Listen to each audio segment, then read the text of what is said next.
I haven't really done much talking about my personal spiritual journey in the work that I do or around a lot of people who I know. And I certainly really haven't made videos about sort of spirituality and my entry into the world of woo-woo. I mean, if you look at me, I look like I stepped out of Accountants Today magazine, right? Central Casting called and said, we need someone who looks like they're somebody who went through life as a business person trying to chase sort of that American dream of the 60s, 70s, and 80s. So I grew up in the 1960s in a suburb of Los Angeles, and my parents raised me to go to high school, go to college, get a job, get married, raise children, and really live that American dream.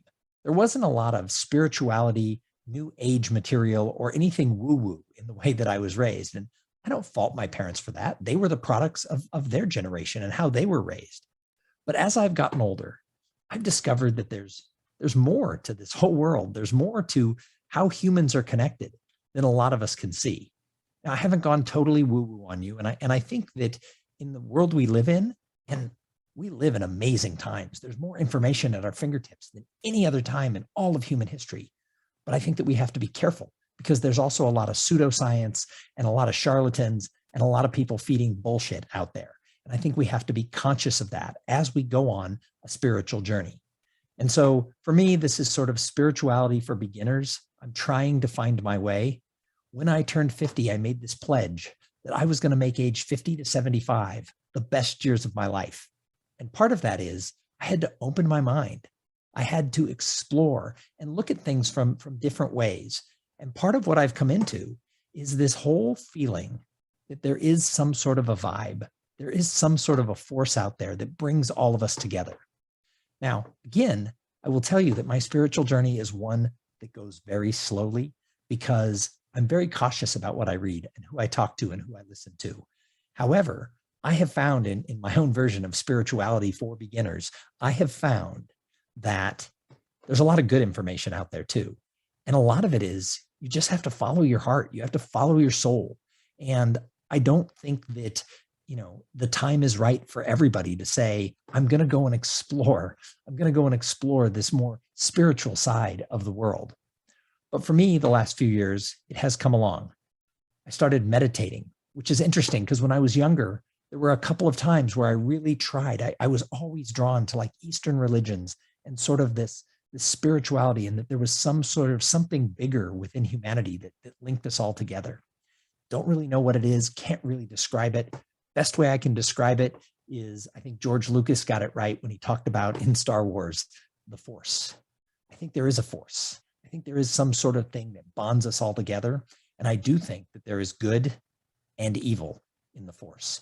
That's another reason why I'm really careful and really cautious of how I explore this side of the world, because I think there are dark forces. I think there's bad people out there, and I think there are people who are looking to screw other people over and take advantage of them.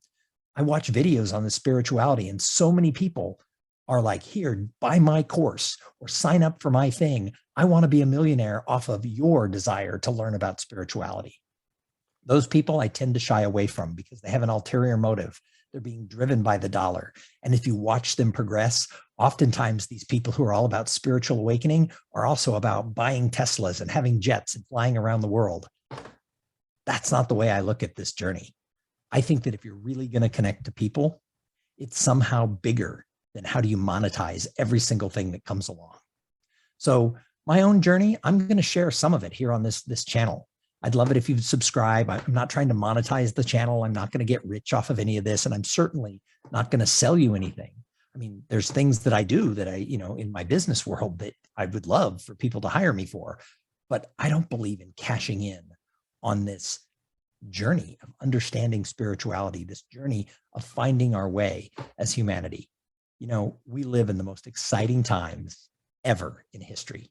I mean, if you look at the times from the early days of humanity to now, I don't think I would want to trade places with anyone at any time in history, because right now we have so many things in our corner. We have great healthcare. I know it actually sucks in a lot of ways, but it's great compared to what it was 100 years ago. We have access to most things that we want, at least if you live in the developed countries of the world.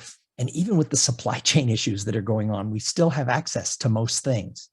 And we have this wonderful ability to communicate with people. Things like this YouTube channel didn't exist 100 years ago. So we couldn't have followed people and learned from people and opened up our hearts and our souls in videos like this, looking for the right people to connect with.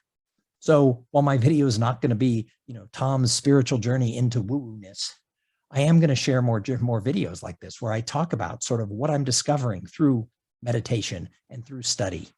One of the things I've done for the last couple of years is I've tried to learn as much as I can about Taoism. And what I love about Taoism, it all goes back to nature. It all goes back to this whole idea of this force, and that nature and water and everything just flows, and we have to just be part of it in our role. I like that, but I'm no expert. There's not a lot that I probably can teach you, although we probably can learn from each other. So please leave a comment down below, subscribe to the channel, tell me what other resources I should be watching. But again, I don't want to get connected with these buy my things, I'm a spiritual guru kind of people, because they drive me up a freaking wall. And they probably drive many of you up a freaking wall too. So I'm looking to find enlightenment. And I don't even know what that means. I'm not going to be some sort of enlightened being, but I am definitely looking to grow my soul and get in touch with that as I go into this last half of my life. It sort of excites me. So I have made this commitment to make age 50 to 75 the best years of my life, and I'm doing it. And along the way, I'm finding myself, I'm discovering about vibrations and energies and just everything that ties to nature and humanity. And I wish I had discovered it earlier, but you know what? You have to find things at your own time and your own pace. Thanks for watching this video. Leave me a comment, and I hope our paths cross at some point.